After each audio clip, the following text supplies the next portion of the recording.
Первым новичком сыктывкарской Ники в этом межсезонье стала разыгрывающая Севара Нуриддинова.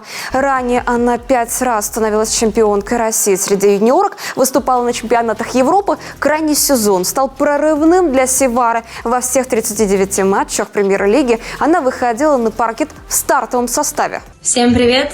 Я Севара Нуриддинова, новый игрок команды Ника. С нетерпением жду нового сезона. До скорой встречи! Еще один новичок, о котором стало известно сегодня, центровая Полина Федорова. Она перешла к нам из Спарты НК. Бронзовый призер Кубка России, серебряный призер первенства Европы. Заменить опытнейшую Варвару Псареву будет непросто, но руководство клуба уверено, у Полины получится. Всем привет! Я Полина Федорова, и в этом сезоне я буду выступать за Нику Сыктывкар. Увидимся! Еще у Ники новый генеральный менеджер Олег Храмкин.